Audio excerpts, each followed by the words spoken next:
I rise to move the motion on the order paper, and in so doing I want to start by thanking the Backbench Business Committee for allowing us to debate today digital infrastructure, connectivity and accessibility. Never has this debate been so important, so relevant and so timely, Madam Deputy Speaker. I say timely because 2 days ago this House voted to extend the COVID restrictions across the country. 99% will be in Tier 2 and Tier 3, the strictest lockdown. These restrictions are likely to continue for months, and having been in one form or another of COVID lockdown since March, our lives have quite literally turned online and are set to remain that way. And I also say timely, Madam Deputy Speaker, because last week, amongst the small print of the Chancellor's spending review, the commitment for 100% gigabit capability by 2025 was reduced, along with the financial support, from 5 billion to 1.2 billion.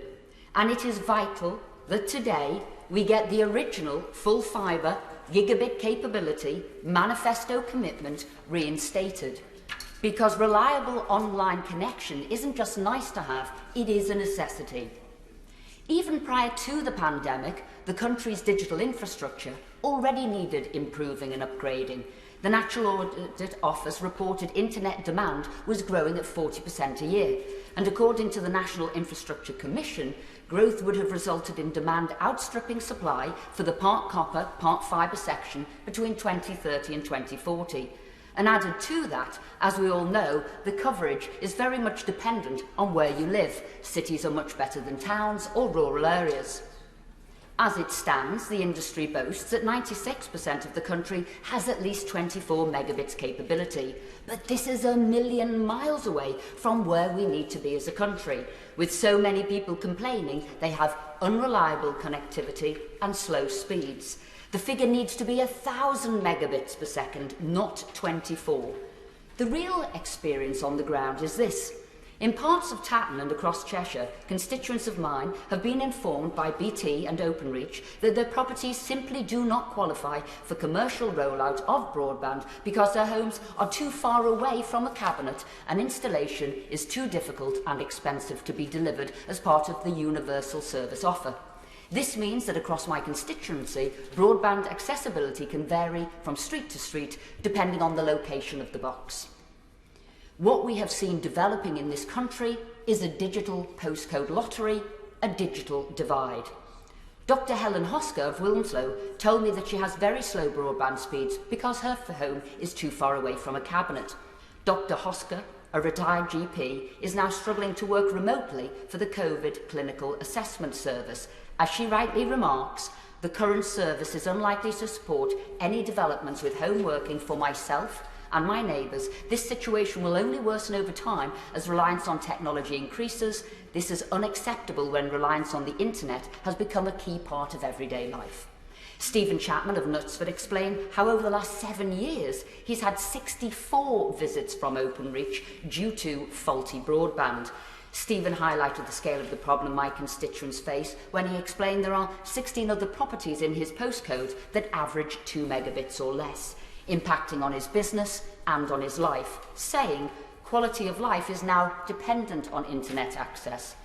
Another of my constituents, Tariq Mafani of Moberley, an automotive and aerospace supplier, reports broadband speeds in Moberley of again 2 megabits per second, which is a very long way off the gigabit connection, 1,000 megabits, that the government is striving towards.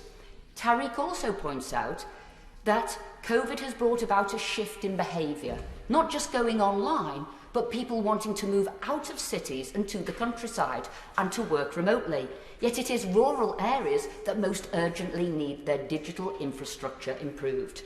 In fact, after meeting with BT last week, they revealed the latest figures which show only 6% of my constituents' homes and business in Tatton currently have access to full fibre broadband. And it is this full fibre service which can provide that 1 gigabit capability and significantly improve reliability. The digital inclusion charity, the Good Things Foundation, found that 80% of people considered digital connectivity to be a lifeline to them during lockdown. And yet, shockingly, over 1 million households do not have an internet connection in the UK, and 5.3 million people do not have access to internet at all. And for those who do have internet connections, which found that 30% said it did not meet their needs during lockdown, cutting them off from vital day-to-day services like schooling, banking, shopping for food, and getting health checkups. During COVID and life in lockdown, as a nation, we've all moved online. BT reported a 35 to 60% increase in daytime traffic. In fact, even meetings many of us assumed as face-to-face necessities moved online.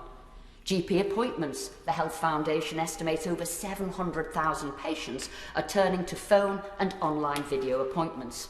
1.62 million people, now unemployed, are using the Universal Credit online benefit system. Education increasingly delivered online, and just last week, the National Education Union reported there were 900,000 children being educated at home, 1 in 5 secondary school pupils, all needing the internet.